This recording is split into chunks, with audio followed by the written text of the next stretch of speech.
What's up, everybody? Welcome in to another edition of the DFS OGs podcast right here on RotoGrinders.com. Back to break down the rest of Week 12 for you. Thanksgiving behind us, and we still have an 11-game main slate here, and we will look at everything on FanDuel and DraftKings, including our favorite plays, our favorite stacks, and, of course, our favorite bets for the week. I am your host, Chris Spearmaker Stan Prince, joined as always by my boys, Notorious and Head Chopper Noto. Let's get over to you, buddy. How's things? And what are we looking forward to here on this Week 12 slate? Looks like a fun one. Yeah, doing real well. I'm just going to assume that I won all the money on Thanksgiving. We're recording this before, and it's not getting released until after Thanksgiving. So I'm just going to assume I won everything. So I'm doing fantastic. I'm going to assume the same. So I'm doing really well. So, Chop, how you doing, my man?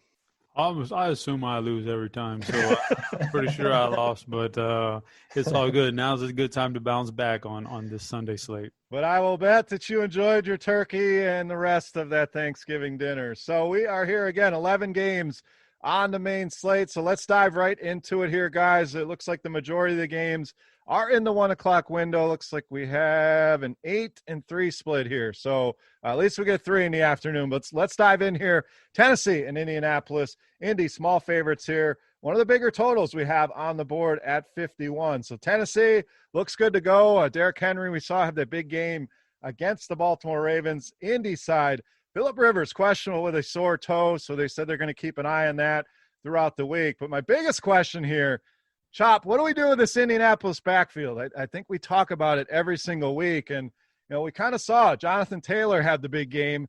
Are we falling for this? Because we've seen Naheem Hines have the big game. We've seen Jordan Wilkins have the big game. And then the following week it's somebody else. So are they finally ready to put their eggs in the Jonathan Taylor basket? Are you buying? And we also saw Michael Pittman play very well in that game against Green Bay. So most of my questions on the Indy side here, Chop. Lead us off, Titans and Colts.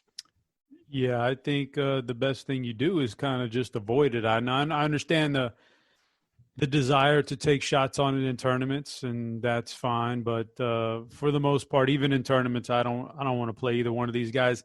I had a vague amount of interest in Hines last week coming off the big game, but you could just feel it was just kind of fool's gold. So I just don't, you know, I look at the Indy offense and there's nothing really that excites me. It's a good enough matchup that I may play Michael Pittman this week, but he's the only thing I could even vaguely reach for in this game for Indianapolis. I just don't like their offense led by Phillip Rivers. It hasn't interested me all year, and it's not going to start now, even in a fairly good matchup for Tennessee. This is a good Indianapolis defense, but Derrick Henry's a different kind of a beast, and now we are in late November, so it's almost that time of year where he starts to take over. He took over in overtime last week and got him the win. So I think any week, no matter the matchup, you can always find a room on your roster for a Derrick Henry or an A.J. Brown because they're slate changers when they get on. But otherwise – I'm not too thrilled with trying to attack Indy's defense outside of those two guys. Yeah, I'm pretty much with you. Indy, it's not that I dislike the offense. It's that there's so many guys. I mean, you're talking 3 running backs, 3 different tight ends with Jack Doyle back, and we saw a few of those guys score. The wide receivers, I like Pittman, but is he going to get enough targets to make himself viable? The price is up to $5K. Tennessee, like you said, tough matchup for Derrick Henry. One guy I do like, and you can never go wrong with A.J. Brown, don't get me wrong, but Corey Davis just continues to put up numbers, only 4,900 on DraftKings. So this game, you know, this matchup, not ideal. Obviously, we know Indy, very good defensively against both the run and the pass, but still seems a little too cheap on Corey Davis. So he stands out as a guy I like in this matchup. Derek, let's get over to you. Your thoughts, Colts and Titans. Yeah, you guys pretty much summed it up perfectly on the Colts side. There's just so many guys that are getting the ball. Phillip Rivers threw it to 11 different players last week, and then their backfield is just a mess. I did fall for the coach speak on Naheem Hines. They said he could lead the backfield in carries last week. He did get the start and played the first 2 series, but they didn't do anything. And then after that, they went to Jonathan Taylor. They did the hot hand from there, and I think that's just kind of how they're going to do it the rest of the season. Whoever's playing well is going to get the more snaps and more touches. So for me, it's going to be a situation to avoid. And then, yeah, Pittman, he looks good, looks like the best receiver in the offense, but just don't know how big of a workload he's going to get. And then on the other side, Derrick Henry, A.J. Brown, both capable of performing well in any matchup, even in this one. It is indoors, so I kind of like Derrick Henry a little bit more, outdoors where he gets those snow tires going in December. But I think he's certainly viable. He did have over 100 yards against them a couple weeks ago, so he's interesting in tournaments, but for the most part, I'm not going to have a ton of exposure to this game. All right, Derek, we got Colts minus 3.5 here at home, the total at 51. Total seems high for a game where I don't like anybody that much, so I'll take the under.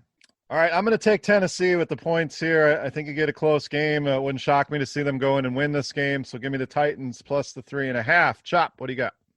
I want Tennessee also. I think it's getting that time of year, man, where they can start to exert themselves. All right, let's take a look at our records for week 11. I said I had good news and bad news. So we'll start with the bad news, as none of us did very well. So, I mean, right around 500. Derek, you were 5-6. That brings you to 66, 56, and 1. Still about 10 games above 500. Chop, you were 6-5. So over 500 there.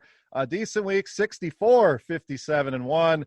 And I was down at 4-6, lagging behind at 54, 66, and 1. But the good news, if you played the old two-teamer, we only had two that we agreed on last week, and that was the Steelers, who won handily in Jacksonville, and we all agreed on the over in the Dallas-Minnesota game. So hopefully one of our 7 listeners out there parlayed that two-teamer and made some money. But we'll see if we can come up with another parlay card here.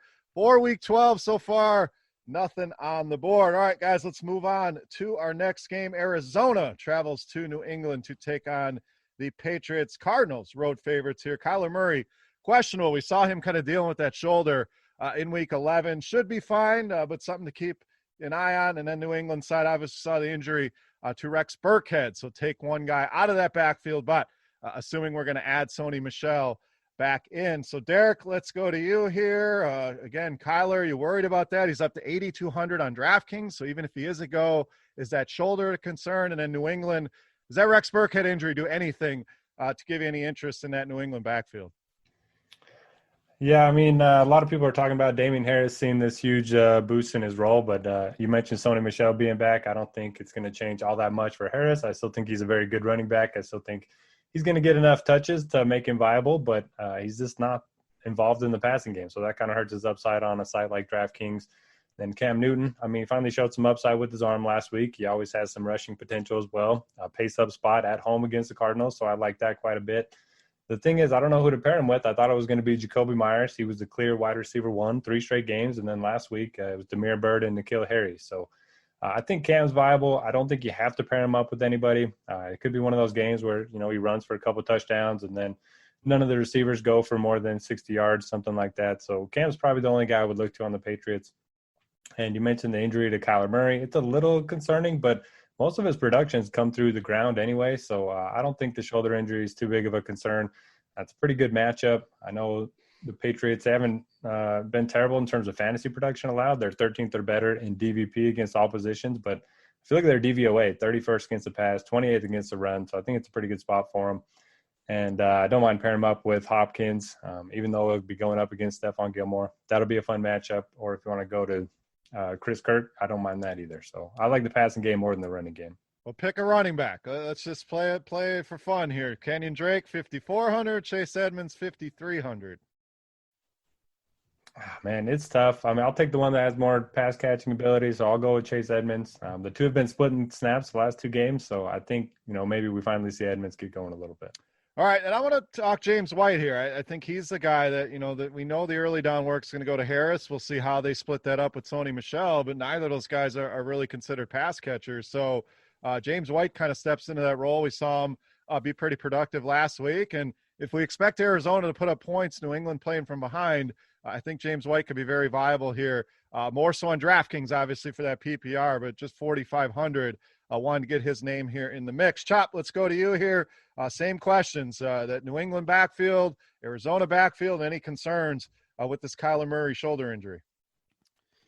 Let's see, for New England, I mean, having Sony Michel back probably really eliminates everybody for me in the backfield. I had some mild interest in Damian Harris as Michelle's been absent, and because I just don't think Rex Burkhead plays the same type of role as Sony Michel, so I was cool with Burkhead there. But as long as Michelle was out, I was good with Harris. Now I don't want any of it, so I'll pass on all that. And like, there's a lot of different dividing points in DFS that split people up, like polarizing this side or that side. A lot of it.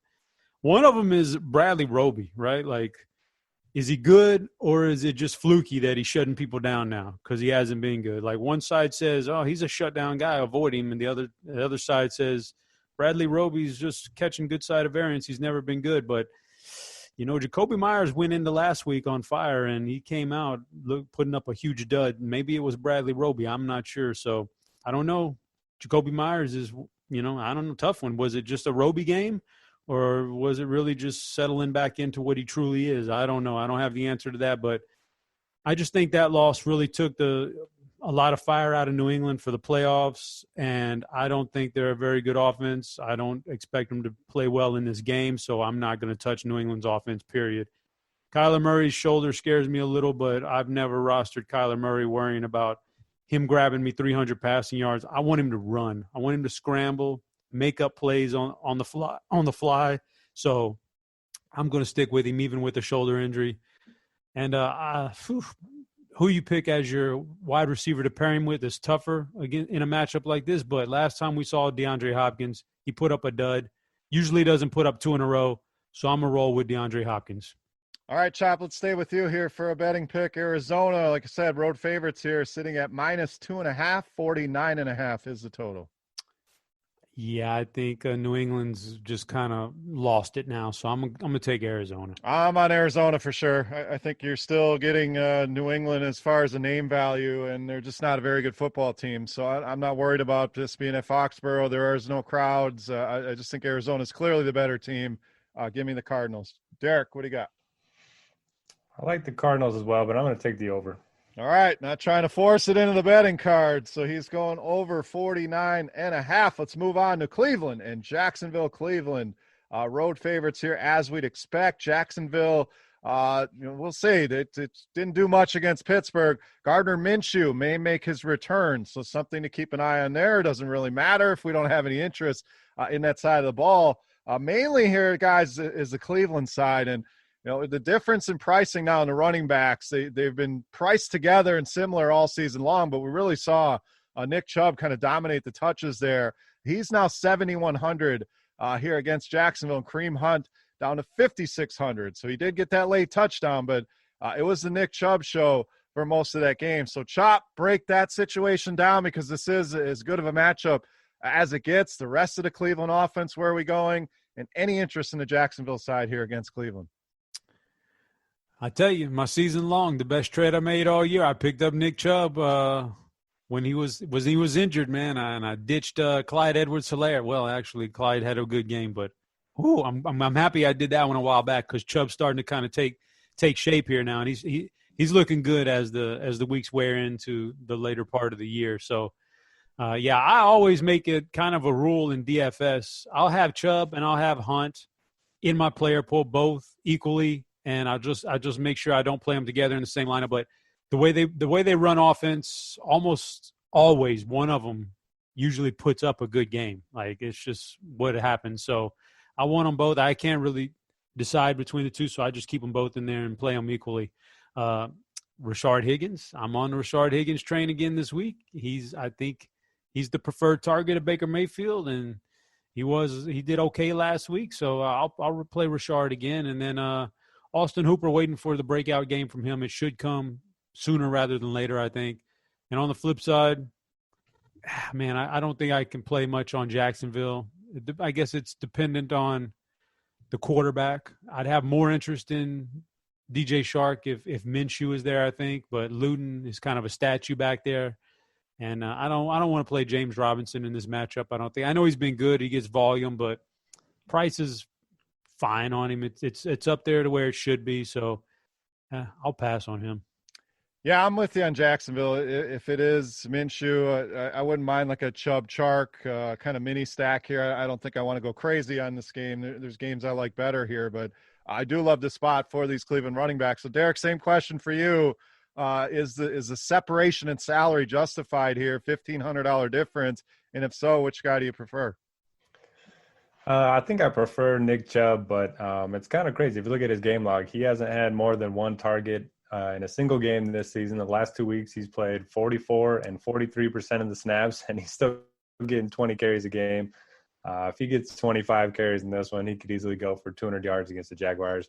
And this is a game where they should be playing from ahead. So I do like Nick Chubb, but it's worth pointing out that the last 3 games the Browns have played in have been all bad weather games. You had the 2 windy games. Then last week it was raining all game against the Eagles. So maybe this is finally the spot for their passing game to get going a little bit. We've yet to see him play a full game without Odell with good weather, and should be pretty decent weather in Jacksonville. So I have a little bit of interest in Jarvis Landry, Rashard Higgins in tournaments. I think with everyone looking to these running backs, they might get overlooked a little bit. And I have a little bit more interest in James Robinson. Since Chris Thompson's been out, I mean, he's been a workhorse running back, as close as one that you're going to find these days. He's had 28, 25, 25, and 19 touches over the last 4 games. Playing at home, it's only a 6.5-point spread, so I actually like James Robinson a little bit. And if I'm playing a pass catcher, I'd probably just rather go the cheaper route and go with Keelan Cole or Chris Conley. Denzel Ward's likely going to be on DJ Chark, and he's been playing a little bit better lately. All right, Derek, you mentioned 6.5 on the spread. That total at 49. I think I will take the Browns. I'm going to go under here. Browns are underrated defensively, even without Myles Garrett. Even if Minshew's back, I don't know how many points this Jacksonville team is going to want to score. Going to be able to score. And Cleveland, at their heart, wants to run the ball and kill the clock. So total just seems a little high for me. I'll go under 49. Chop, what do you got? I think I'm taking Cleveland. I think they've got too many things on offense they can overpower Jacksonville with, and so I'm going to take Cleveland.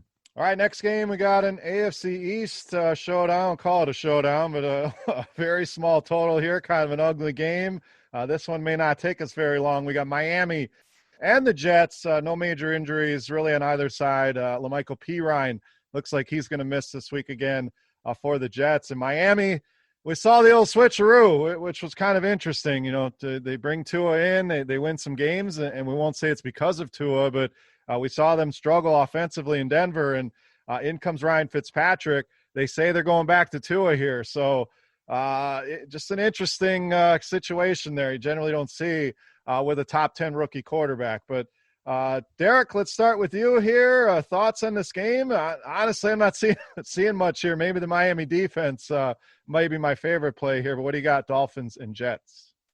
The best way to attack Miami is on the ground, and I really don't want to play 88-year-old Frank Gore. I know he scored last week, but I just can't do it. I like Denzel Mims and Brashad Perriman as talents, but I just don't trust their quarterback play, and it's a tough secondary. So I will pass on the Jets. And the Dolphins aren't all that interesting either. You mentioned Tua getting benched. That was a little bit strange, but he is going to draw the start, and this is probably the best matchup you could ask for. Jets are 32nd in DVOA against the pass, so maybe he bounces back here. Jakeem Grant still feels free. He's only 3,700. Devontae Parker always has plenty of upside. And then Ahmed looked pretty good, played 76% of the snaps last week, but it's going to be a lot of plays at running back. So for the most part, not going to be overweight on this game by any means. All right, Chop, you got any more interest or more optimism for this one? No, I keep this one pretty short. As long as Tua is the quarterback, it drags down the whole offense, and I don't want to play any of them, and certainly not the Jet side either. Now let's just take a minute here. Do you see him being better down the line? We know he was very electric in college, and I don't want to take up too much time here, but I agree with you. When he's in there, I have zero interest in any of the pass catchers. As good as Devontae Parker can be, as electric as Mike Gesicki can be at times, it just takes me away. When Fitz is in there, I would have a lot more interest. So is this going to be is this how they're going to win? Is it just going to be defense running the ball and kind of hide to, or are you expecting his growth to continue and maybe we see somewhat of the guy we saw at Alabama? He's not growing this year. He's not an NFL quarterback right now, I don't think so. If they're lucky, it happens in the next couple of years, but this year, no. Ryan Fitzpatrick is by far the best quarterback for this team this year if they're looking to win right now. Do you think they would make that switch back? Oh, if Like he struggles, permanently. if Tua struggles early on in this game and they get down to the Jets, yeah, that'll be the end of his season. They'll go back to Fitzpatrick for good. Derek, any thoughts on that? I mean, he picked a bad year to come out because all the other quarterback rookies are just crushing right now. So he's kind of getting compared to, Herbert and Burrow and those guys. He's only played 4 games. I know he hasn't looked great. I have more optimism that he can grow into a better quarterback moving forward. But for the rest of this season, I think they should move back to Fitz. All right, I kind of agree. I think Fitz just gives them a better chance to win, but I guess you gotta play it safe with the psyche of your rookie and all that nonsense. But to me, it's about winning football games, and the much better option is Fitz. We know Tua is the future, but I agree with Chop. I don't know that he's ready. I think the future obviously brighter, but for now, I think he needs more time to sit and watch behind Fitz magic. All right, Derek, let's get a betting pick from you here. Miami -6.5 on the road, 44.5 on the total. Even though we don't like their offense all that much, give me the Dolphins. I'm going to go under here. It's another game I think it's just going to be ugly, and I don't know how many points the Jets can even score here. So it's a lower total, but I'm still going to go under 44.5. Chop. Yeah, coming off of that loss, the Dolphins, I think they really come out and establish themselves, and so I'm going to take Miami in this game. All right, so we go from an ugly game to the highest total we have on the board this week, or second highest. We got a marquee matchup here to end the show, but Vegas traveling to Atlanta, 55.5 on that total. So Vegas played very well against the Chiefs, came up a little bit short. Mahomes pulled out some magic at the end of that game, but you got to give it to Derek Carr and company. They played well in that game. Now travel to Atlanta, who did not play very well against the tight end known as Taysom. And the Saints. So only major injury here. We know Julio Jones was in and out of that game about 25 times. So he is listed as questionable. Looks like he'll be a game-time decision. So, Chop, we know Julio not being in there can affect this entire offense. The numbers for Matt Ryan bear it out. When Julio's not on the field, he's just not as good of a quarterback. So how much, if Julio doesn't play, does that affect what your interest is in the Atlanta side? And then Vegas, high total here. They are the favorites in this game. So we got to have interest. Is it Jacobs? Is it the passing game? Or is it both here against the Falcons? It is. I would hope Julio is out for selfish purposes, and that way we can really fire up some Calvin Ridley and then get another good value wide receiver down there for cheap, because that's what happens when Julio is out. So I would hope he's out. And, I have interest in Matt Ryan regardless of Julio's in or out. So I'm good with that Falcons passing game. I just can't go play Todd Gurley right now anymore. You're just banking on touchdowns is what you're doing. So I don't want to have to do that every week. On the flip side, there's not been a team that's been better against running backs since basically their coaching change than Atlanta. I mean, they've shut down all the running backs, including Alvin Kamara last week. And so I don't want to play Josh Jacobs. I won't play Josh Jacobs in this game.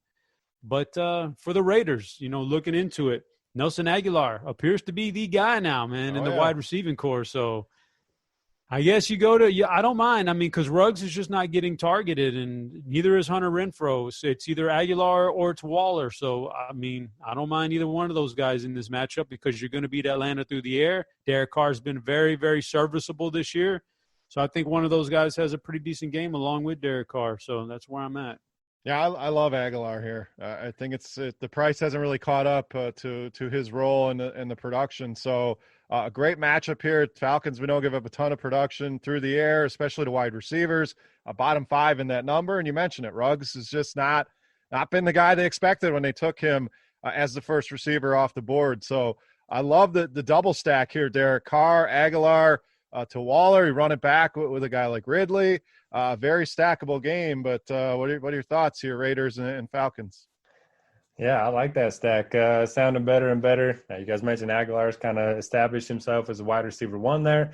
And in general, this is a low volume passing attack, but against the Falcons, that's how you beat them, is through the air. And best case scenario, they get down early and then they, just air it out. We've seen so many quarterbacks go crazy against the Falcons in the second half when they're playing catch up. So I like Carr, I like Waller, I like Aguilar, and agree with Chop. I'm going to be off of Josh Jacobs. Atlanta's just been really good against the run, and he doesn't do a whole lot in the passing game. For the Falcons, this all depends on Julio. I'll like Ridley if Julio ends up being out. And I know it's ugly, but you can have a couple of shares of Todd Gurley. The Raiders really bad against the run, dead last in DVOA, and he's getting the touches. So he'll have to score for sure to get there, but certainly possible against the Raiders. My, how things have changed. It was always me and Chop, touting Gurley, week in, week out, year in, year out. Now Derek's twisting our arm to play Todd Gurley. I wouldn't say that, but I'm kind of somewhere in the middle, you guys. I'm not overly excited to play Todd Gurley, but 5,500. You mentioned the Raiders being bad against the run, a high total game. I wish he did more in the passing game, but it's not a bad price. So maybe more of a FanDuel play, searching for those touchdowns. But I'm not going to rule him out. Jacobs, I'm with you guys. Atlanta's been very good against the run here, so more interest in that passing game. Derek, where do your interests lie in the betting market? Vegas -3 here on the road, and that total, like I said, 55.5. Yeah, really high total, but if Oakland can't get their running game going, they won't be able to milk the clock, so give me the over. I'm going to actually take the Raiders here. I've been impressed with them. They played well in some tough spots. They hung in there. They beat the Chiefs in Kansas City. They almost beat them again. If Julio's out, this Atlanta offense, it did not look great last week. I'm gonna go with the Raiders here on the road. Chop, where do you got? I am on the Atlanta Falcons here just because I feel like that 3 is, I think at worst I get a push out of this being on Atlanta, and at best Atlanta beats them heads up. Are you playing for a tie right now?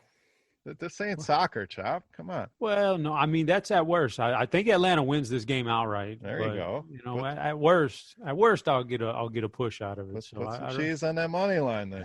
You're taking Atlanta. You got to, but not on my official pick though. I want the points on my official record. Okay. Official record. Chop Atlanta +3. We got it. All right, let's move from the highest total to the lowest total we have. This is another ugly one, guys. This shouldn't take long.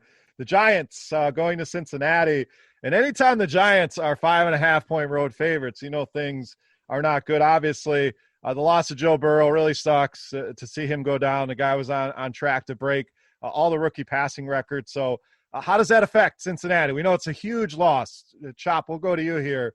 But what do we do with these wide? Can we even play these wide receivers? And I'll give kudos to DraftKings. They priced everybody down to kind of factor this in. But any interest in Ryan Finley at 4.9K? Any of these pass catchers? Or are we just hands off here with the Cincinnati side? And the Giants, for me, I think the defense is interesting. They're generating a ton of pressure, multiple sacks in every game this season, and Cincinnati gives up a ton of pressure. So Giants defense kind of off the radar. But ugly game here, Chop. Any interest here, Giants-Bengals?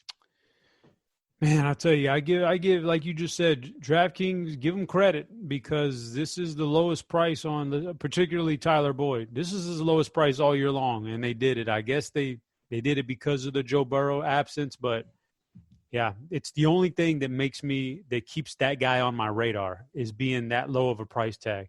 Otherwise, I wouldn't even entertain this offense at all. I think it's going to struggle big time without Joe Burrow. But that price tag on Tyler Boyd keeps him on my radar. So you got that going for you. But otherwise, this offense, I think, is going to struggle, and I don't want any – I mean, Giovanni Bernard's a nice player, but 5.7K on DraftKings, I'll pass. And then on the other side there, the Giants, this is a good matchup for them. So they look good the last game. I'll give them credit. I think maybe we're ready for a Darius Slayton game. So I'll be on Slayton this week, and Daniel Jones is okay. Obviously, he can run a little bit. We've seen it a couple times this year. So the one guy I will be passing on, though, is the Wayne Gallman. I'm not gonna reach for the Wayne Gallman. And I know Derek's going to tell me about snap counts and touchdowns and all the good things Wayne is doing. I give him credit for it, but I want to pass on that one. But I do like Darius Slayton this week.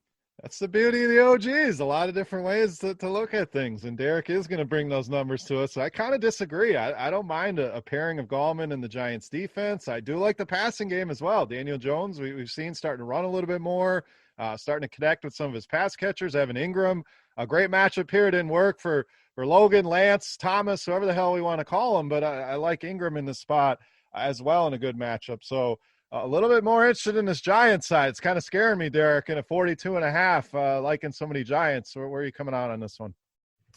Yeah, I like the Giants side too. As for Gallman, his snap count hasn't been as high as I would like to see, but the touches have been there. He scored 5 touchdowns the last 4 games. That's kind of boosted his fantasy performance, but they haven't been playing with the lead a lot this season, and they're probably going to be able to do it this week against the Bengals, who don't have a great run defense. So I'm okay with Gallman. I probably put him in the same category as Gurley, as kind of a guy that you can just add to your MME player pool. Like Evan Ingram as well. It's a good matchup for tight ends. He's had 9 targets or more in 3 of his last 4 games. Fine pairing him up with Daniel Jones, Slayton, Shepard. They're all in pretty good spots. And, yeah, I mean, Finley being back there is definitely going to hurt this offense, but I'll at least try to make a case for Tyler Boyd. James Bradbury is going to be on the outside. He's been one of the better cornerbacks in the NFL, and it's not like Finley's going to want to air it out downfield. So maybe he looks underneath the Boyd. He's only 5K. It's my best. It's the best I can do. Not much here in this game, unfortunately, especially that Cincy side. Like I said, the Giants defense, I think, is really the play I want to emphasize here. 3,200 with the sacks they're generating. That offensive line is terrible. Finley hasn't shown us much in his opportunities. So Giants D, something to stash away at 3,200. Derek, we have Giants minus 5.5, like I mentioned, and that low total at 42.5. I've taken way too many road favorites already. So, man, that total seems so low. Give me the over. I'm thinking about the old abstain here, and I know that's not allowed. I don't like any of this nonsense. I'm going to go the Giants. I don't see how Cincinnati's going to do much of anything, but I don't love it. I'll go Giants. Chop, what do you got? Yeah, I guess I don't want to do too many road favorites either, but I see the Giants are playing better football lately, and the Bengals, I think, are going to take a major step back this week. So give me the Giants. All right, let's get to a better game here. That one's ugly. The Giants and that one, the Jet, both New York games, just nasty. But let's get over to Chargers and Buffalo. We get back over the 50 mark here on our totals. No major injuries on either side here outside of Austin Eckler, who I do not see returning this week, but they did say initially week 12 was the target, so keep an eye on that. So, Chop, let's go to you. This one should be fun. Justin Herbert and company playing with a ton of confidence. Keenan Allen getting about 500 targets a week. Any worry about Tre'Davious White? Is he even going to shadow Keenan Allen? So maybe talk about that. And then Buffalo should be rested, ready to go here. Josh Allen and company against this Chargers defense. So should be a fun one. They're a stackable game. What stands out as some must plays for you here, Chop? Yeah, fun game. And Derek can probably speak more to where Tre'Davious White lines up, and if he's going to see the slot or any of that stuff. I'm not too keen on that early in the week. So I don't even know if it matters the way Keenan Allen gets peppered. He's going to get his catches regardless, and this is definitely a matchup where I definitely don't see the Chargers jumping out to a lead and nursing the clock. So they'll be playing catch up, and there'll be a lot of action to go around. So I like Keenan and Mike Williams. Mike Williams got there last week. That was a good game for him. And this could be a Hunter Henry game. So Justin Herbert's in play because he always has those targets. I am going to take away my running backs, though. I don't want Balaj, don't want Kelly or anybody else in that backfield this week. I think this is strictly a Justin Herbert game and his pass catchers. And Buffalo is going to do whatever they want on offense. The Chargers are not good on defense, man. They are not good. So fire up all your guys, man. Fire up Josh Allen, Diggs, maybe a little John Brown in there. Backfield still splits up too much to where I don't want to take a chance on them. But, boy, Josh Allen to Stephon Diggs might be the premier stack this week. I really like it.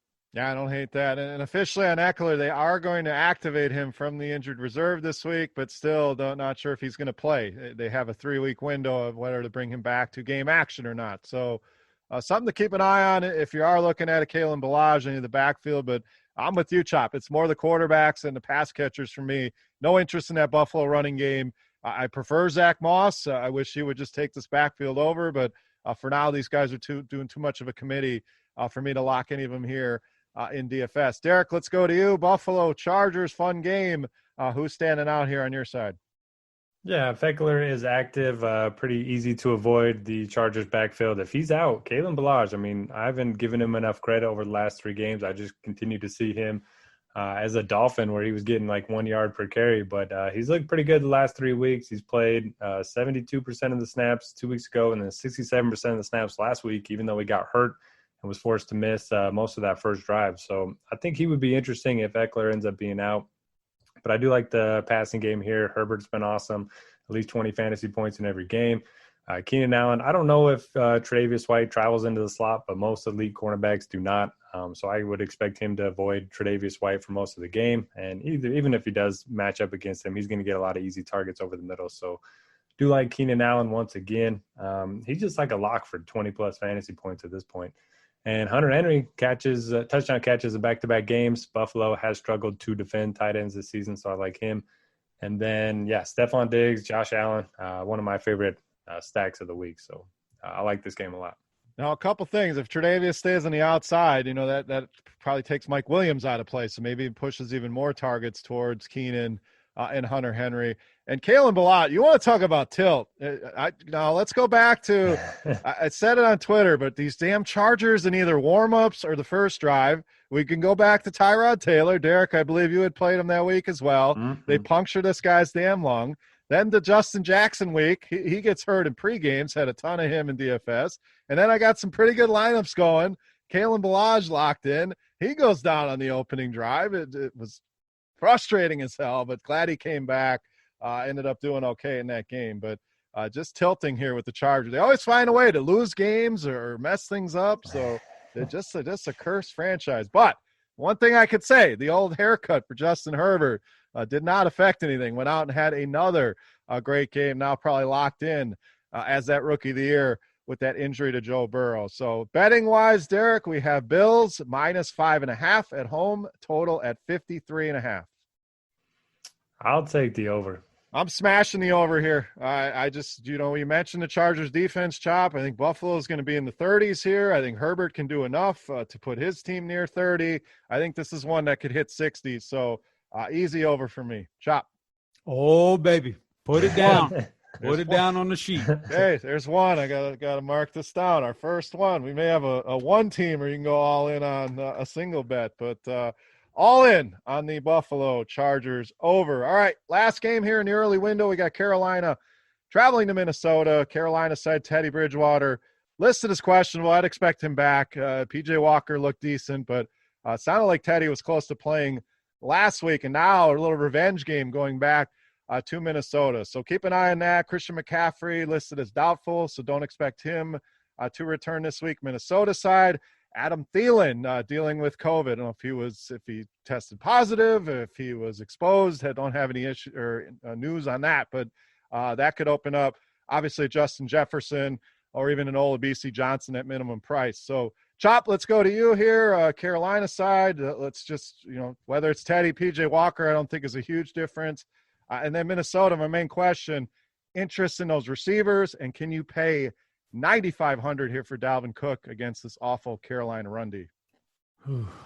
Yeah, I think in cash games I'm going to have to pay for Dalvin Cook because he just gets so much work every week, and he just comes through in even the tougher matchups, and now you get a cupcake matchup. Cash games, I'm paying for him in GPPs.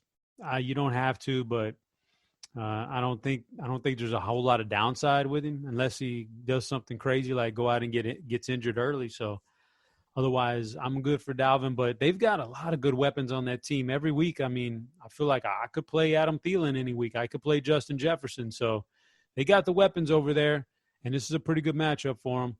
But, I could play Dalvin Cook. I want to play some of that on the Carolina side.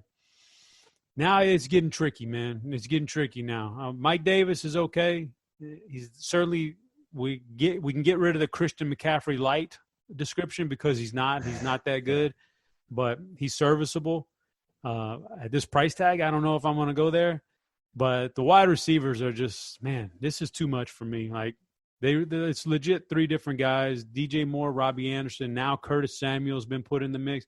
Samuel's outperforming these guys over the last month or so.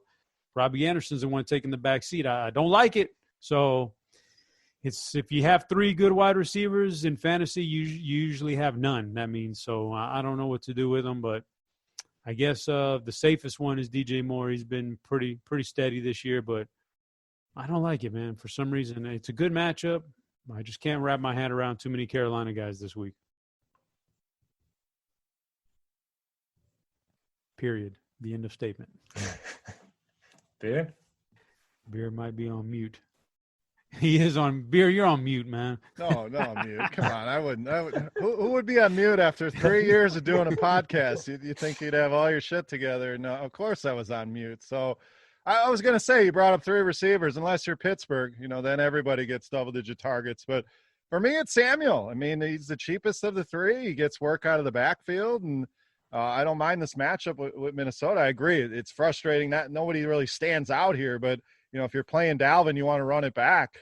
Choosing between those guys, Robbie Anderson is allergic to the end zone. DJ Moore, very boom bust. Samuel's been about as consistent as it gets, and it hasn't mattered who the quarterback has been. So give me Samuel on that side. Derek, let's go to you. Same questions. Break down those Carolina receivers. Mike Davis, I loved him last week. I'm kind of with Chop. I don't love him this week at almost 7K. And can you pay $9,500 for Dalvin Cook this week? Can definitely pay $9,500 for Dalvin Cook. He's kind of, this year's version of David Johnson and Le'Veon Bell back in the day, where he's just crushing each and every week. They're giving him the ball 30-plus times. He's playing at home against a bad run defense, so I will gladly play Dalvin. And if Thielen's out, you got to play Justin Jefferson too. I mean, he's been awesome this season. A huge, deep down the field threat, and got to think he'd see more targets. I actually wouldn't mind pairing him with Dalvin, even though, the two aren't correlated all that well. But you have to think most of the points would come through those two. And then if Thielen's active, you can probably look his way. The fact that he's on the list is probably going to lower his ownership throughout the week. And on the opposite side, yeah, it's tough. I like all 3 of the wide receivers. Minnesota, great matchup. Their biggest weakness is their secondary. So I think Curtis Samuel would be my favorite, but I kind of expect him to be the most popular of the 3. So I'll take a look at ownership. I wouldn't mind having a little bit of each in MME. I got to think one of them is going to have a big game against this secondary. Mike Davis, he's fine. 6,900 is a little more than I want to pay for him, but he had 21 touches last week, and he's going to get, involved in the goal line and in those pass catching situations. Yeah, I want to add the tight ends here for Minnesota. The frustrating part is there's 2 of them, and they're kind of splitting snaps. But if Thielen were to be out, I think Irv Smith at 3,100 could take on more of a pass catcher role. So not a must play, just a cheap tight end to throw in the mix for you guys. All right, let's take a look at the betting market. We got Minnesota -4, 48.5 on the total, Derek. I'll take Minnesota. I think they could control this game on the ground. I'm going to take Carolina. I'll take the points here on the road. I think this could be another close game. So give me the Panthers. Chop, what do you got? We're spread out here. I'm going to take the over and just hope that they don't run Dalvin Cook so hard that they just chew up all the clock. But otherwise, these defenses aren't that good. I'm going to take the over. All right, before we hit into the 3-game afternoon slate, I want to tell you guys about our sponsor of the pod. Manscaped is back. The holidays are here. Have you guys made your wish list yet? Our sponsor has the #1 wish for gift of the year. That's Manscaped, the best in men's below the waist grooming. Manscaped is here to ensure you're taking care of your manhood and your nose hairs with their new performance package. Ho, ho, ho, fellas. Naughty or nice, 'tis the season to perform. So we've all had that time where we've nicked something. We've nicked the old boys downstairs. You got nose hairs hanging out everywhere. Well, guess what? You are in luck, because the Manscaped Performance Package is the ultimate men's hygiene bundle and makes for the perfect holiday gift. I mean, imagine opening an attractive box that says your balls will thank you with the most sought-after gadgets and scents a person could find. Including in this package is the new Weed Whacker ear and nose hair trimmer, which is waterproof, 9,000 RPM motor, 360-degree rotary dual blade system.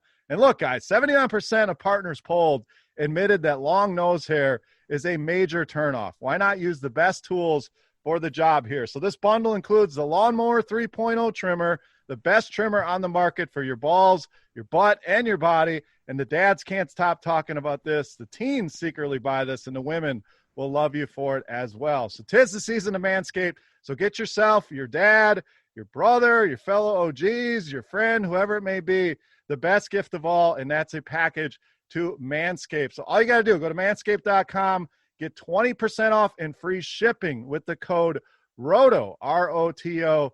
Thank you, Manscaped, for making our holes look sexy again. That's 20% off with free shipping at manscaped.com, promo code ROTO. Guys, anything to add here on the Manscaped read? Yeah, I mean, go ahead. Yeah, I mean, you nailed it pretty good. Nothing says Merry Christmas like shaving your balls. That's right. Ho, ho, ho. I was curious about the stat you mentioned. Only 89% of women think long nose hairs are unattractive. I want to know that 11%. Like, what do they?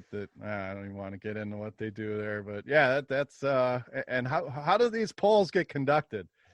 Like, do we call women and say, hey, what do you think of nose hairs? And there's 11 that are just all about it. I mean, it's just an interesting poll there.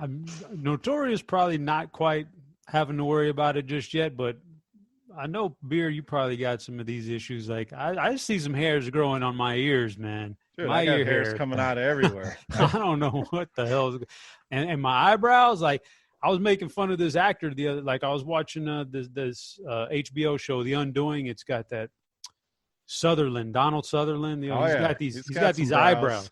He's got these eyebrows, man, and they're like huge and long and nasty looking. And then I'm making fun of him, but I go look at my own eyebrows, and like I'm starting to get these big old long. They look like roach legs, man. They're terrible, just terrible looking things. But so I'm gonna have to get the Manscaped eyebrow trimmer or whatever that is and trim these things up, man. Yeah, they're gonna have to hook us up with some more free goods here. But I'm just glad my wife is in the 89%. She's constantly picking at this hair, that hair, but she'll pull some hairs out of my ear that I swear that baby's about 6 foot long. Like, I don't know where this thing came. It almost stretched ear to ear, but yeah, they're getting gray. They're getting long. It's not a good situation here. So thank goodness for our friends over at Manscaped. But I'm sure you guys are sick of talking body hair and nose hair. So let's get back to the football. We got a 3-game afternoon slate here. If you didn't have enough on Thanksgiving, an early slate, here's your last chance for week 12. To make some money. So let's get it started with New Orleans traveling to Denver to take on the Saints here. No major injuries. Sorry to break the news, but you do not get to play a quarterback at tight end this week. On FanDuel, they do have him listed at quarterback. And Derek, let's start with you here. He's up to 6,200 on DraftKings and clearly going to start again. Was very effective on the ground. Any interest in paying that price? Last week was 4,800, I believe, on DraftKings. So the price up, kind of a lower total game. Where are you coming out here on Taysom Hill, Alvin Kamara, Michael Thomas, and the rest of the Saints here against Denver? Yeah, I was definitely surprised to see how they used Taysom Hill last week. I thought they were going to have more designed runs for him, at least in the first half, and they were just letting him air it out, and he looked pretty good. But it was at home. He was dirt cheap, and he was facing the Falcons. Now he has to go on the road to play the Broncos in Denver, and he's 6,200. If he burns me at this price, I'm certainly willing to live with it. I do like the rushing upside. I know he scored more fantasy points than Drew Brees did in any other game this season, but tougher matchup on the road. I will pass. Alvin Kamara didn't catch a single ball last week. I think that was the first time in his career that he didn't have a catch. So, having a running quarterback is probably not good for his fantasy production.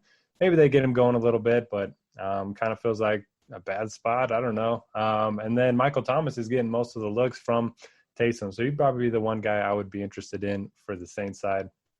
And for Denver, this offense just looks pretty rough right now. Saints have been a top 5 team against the run and the pass. Drew Lock just hasn't been able to get much going. So maybe you look to Noah Fant. I know he gets injured a lot, but the Saints, they're not great against tight ends. And, he does have that big play potential. So Fant and maybe Michael Thomas, but overall, pretty bad game. Yeah, I'm with you. I mean, that price on Thomas is attractive, still sitting at 7,400, and we wondered what it would look like with Taysom, but it clearly was the guy that they were looking for. All in all, Chop, I just nothing here stands out. I'm definitely not buying into Melvin Gordon. It's still splitting touches, and yeah, he found the end zone a couple times, but this is not a team in the Saints that I generally want running backs against, especially committee back who's been terrible all season, so not buying into that. Taysom, I don't think I can pay the 6,200 for here. So not really much interest of anything here for me, honestly. That 3-game slate, you're going to have to find something. And I agree, it's probably Thomas, and I don't mind the fan call. But you got anything else for us here standing out, Saints and Broncos? Not really. I got a feeling when I run the Blitz Optimal on Sunday, it's not going to feature anybody from this game. With that being said, Michael Thomas, Alvin Kamara, always in GPP because you just never know about them. And Emmanuel Sanders got some pretty good looks last week from Taysom Hill. And I think he even had a touchdown called back. So because of a penalty, maybe Sanders at 4,800 is a guy that Taysom Hill is going to look at even more this week. So you can keep that one in your mental Rolodex stored away. But the Denver, no, I'm not want to touch anybody on Denver. New Orleans got the best defense that nobody talks about. Yeah, we all want to talk about Pittsburgh and some of the other higher name defenses. New Orleans just steadily delivers every year good defense, and this year they might be better than their previous versions of themselves. So I don't want to attack New Orleans at all. All right, how about a betting pick here, Chop? Saints, big road favorites here, -5.5, low total at 43.5. Yeah, it's a very, very good line because I would think I would like to go under, but 43.5 is just too low for me to. I'm going to go under anyway. I'm taking the under on this game. I'm under as well. I think the spread's right where it should be. I think this one's going to be ugly. So it's low, but it's low for a reason. I'm going under here as well. Derek. 3 for 3. I'll go under. Oh boy. Whoa. That might be the first under we've included in a parlay card. So we'll see on that one, but we all agree on the under 43.5 there. Let's move on. San Francisco and the Rams, the Niners side. I was looking at things early before we started, and I'm pretty sure every running back on their roster is either questionable, out, doubtful. So they're expecting Mostert to possibly to return this week. Tevin Coleman the same. So you guys do with that what you will. I don't really have any interest, no matter who's there or who's out against this Rams team. Deebo Samuel expected back here, and we know Kittle on IR, obviously, and Brandon Ayuk remains on the COVID-19 list. Rams good to go, big win in Tampa Bay on Monday night. So, Chop, let's go to you here. If you want to hit on those Niners running backs or Deebo Samuel, most of my interest here is going to lie in this Rams side and mostly in the passing game. We saw both Cooper Kupp and Robert Woods have big games. I'm not done with Josh Reynolds yet. I still think he can be productive here. So a lot of interest in this Rams passing game for me. What say you? Yeah, I think I'm in the same boat. I like the Rams. I like the Rams passing game. Woods Kupp, they both got there on Monday Night Football. Usually that's not the case. Usually you got to kind of pick one and hope you guess the right side. So Cooper Kupp is a really good wide receiver, though. I think week in and week out he's the guy I would choose. But I like that passing game. On the other side, I don't like that passing game at all for San Francisco. But I do think they could have some success on the ground. It's just a matter of who's going to be in there doing it. If Mostert is in, I wouldn't mind playing Mostert. If Mostert is out, then maybe we narrow it down to a Jerick McKinnon. But gosh, man, I'd have to wait and see what the injuries look like over there. But I think that's the only way they're going to move the ball on the Rams is via the ground. So this Rams defense is really good against the pass, and I'm not going to be tempted to play anybody from Frisco against the pass.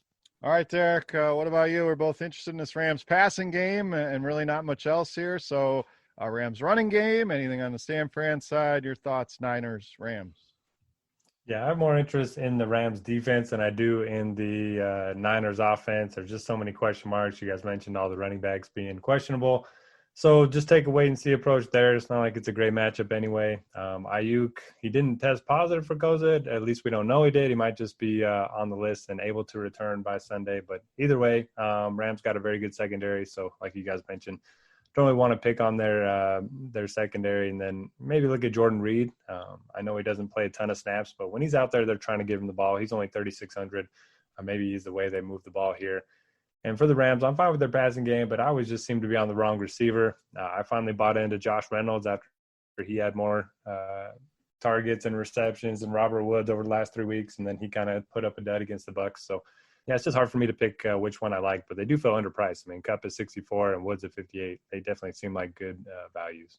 Yep, the old Monday night game, and they don't get the bump in pricing. So something you can take advantage of here this week against the Niners. All right, Derek, we got Rams -7 at home, total at 45. I think the defense just dominates the Niners offense. Give me the Rams. I'm going Rams for sure. It's a much better team here, so I got no problems giving the 7 here. I don't care who comes back in that Niners backfield. The Rams playing with a lot of confidence offensively, defensively.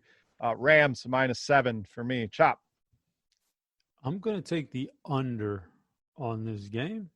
I think the Rams defense is good enough to really hold San Francisco. If San Francisco is competitive, it's on the ground, and that's just churning out the clock. And if they're not competitive, they're not going to score. I'll take the under in this game. All right, let's close it up with the game of the week. Obviously, the big talk of the week will be Brady versus Mahomes, old school versus new school. What I saw Brady on Monday night, I don't even know that he belongs on the old marquee. Some terrible throws in that game against the Rams. But nonetheless, here we are, 55.5-point total in this one. The only injury is a guy that's always injured. Sammy Watkins, I think, is perpetually questionable every single week. So really the only one of note here. So, Chop, we'll go to you here to wrap things up first. Obviously, a game we're going to have interest in. It being in Tampa. Any more interest in the Tom Brady-led Buccaneers? I know you've been a big proponent here of old Noodle Arm. Can he get it done here against the Chiefs? And Chiefs side, do you want the running game? We saw Clyde Edwards-Helaire look good. We saw Le'Veon Bell find the end zone, or is it Mahomes and company here against Tampa Bay?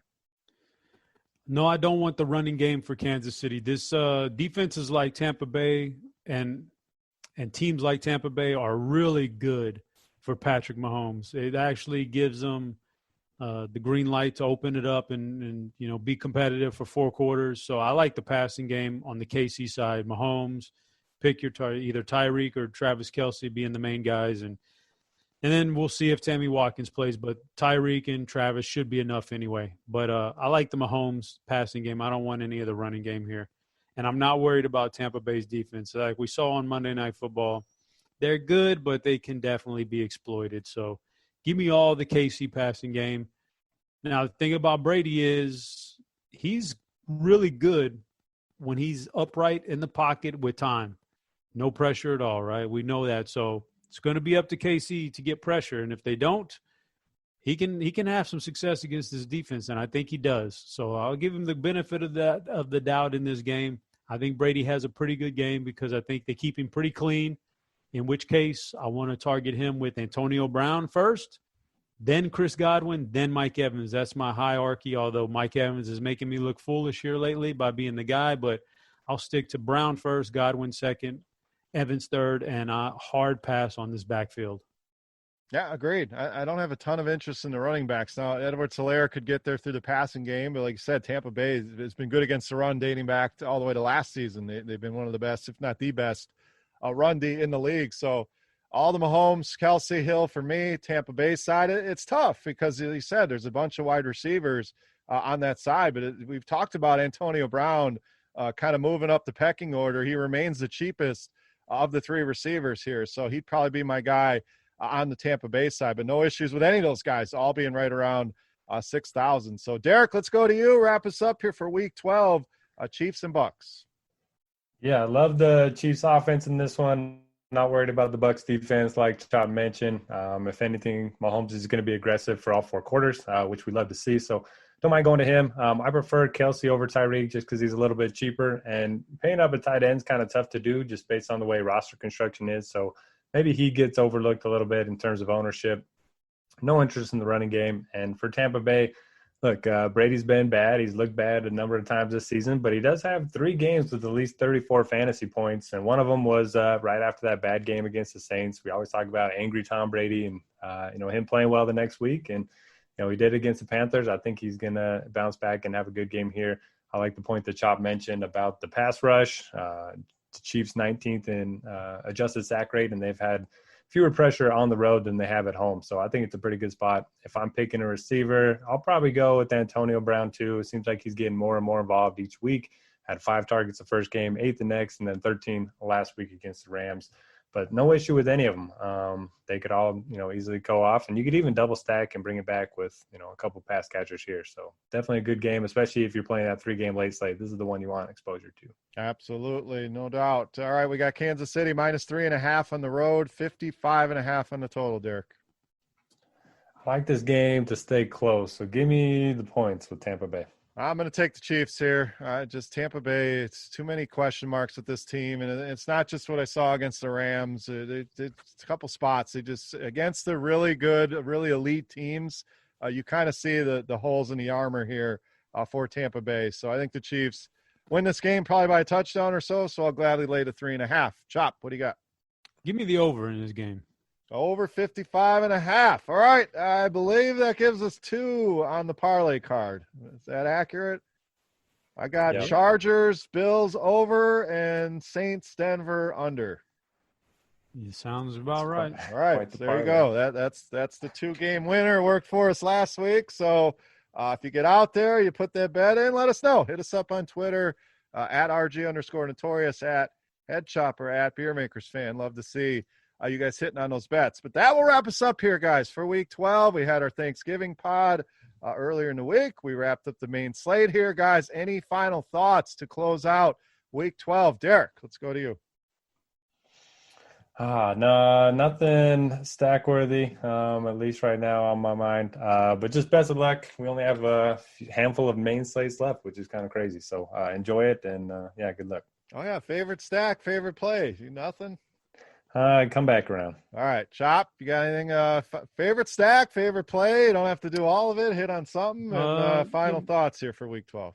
Favorite play, favorite stack was definitely going back to the Buffalo, Josh Allen, Stephon Diggs stack. Favorite play on this whole thing,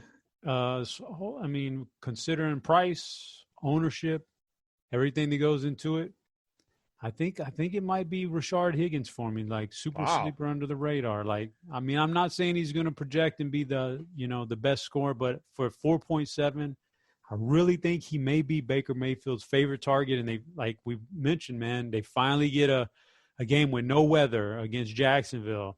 He's not going to be the focal point of the defense. So I think maybe Rashard Higgins busts loose here for a nice game. And basically, guys, just enjoy it. We're coming up on it. Once you get past Thanksgiving, really goes into super hyper speed, man, and it's over with before you know it. So live it up and enjoy it. Chop, how's that season-long team? We got to get our update in. Oh, man, I'm just sending out trade offers right now, but I'm in the 4th spot. I'd be in the playoffs right now if it started. I won last week. I pulled it off. I got by, so it's going to be tough. There's 2 really good teams out there ahead of me, but I feel okay, man. All right, clinging to that playoff spot, so the people will be on the edge of their seats for that update. But my favorite stack is the Raiders. I love Carr, Aguilar, and Waller running back with probably Ridley on the other side, assuming Julio's out. But I'm going to say Aguilar is my favorite play. I thought Chop inspired me with this Higgins play, so I got to go off the radar as well. But I love the spot for the Raiders here indoors against Atlanta. So I just want to say thank you, as always, everybody, for tuning in. Thank you to Mike Lynn, as always, for tracking our bets each and every week. We greatly appreciate it. Hope everybody had a great Thanksgiving holiday. Hope you were safe. Hope you avoided the COVID. And hope you did well here and going to do well here in Week 12. We will be back next week breaking down everything for Week 13. Until then, for Notorious, for Head Chopper, I am Beer, saying salut. Best of luck this week, guys. Again, thank you for listening to the DFS OGs podcast here on RotoGrinders. Good luck, and we'll see you.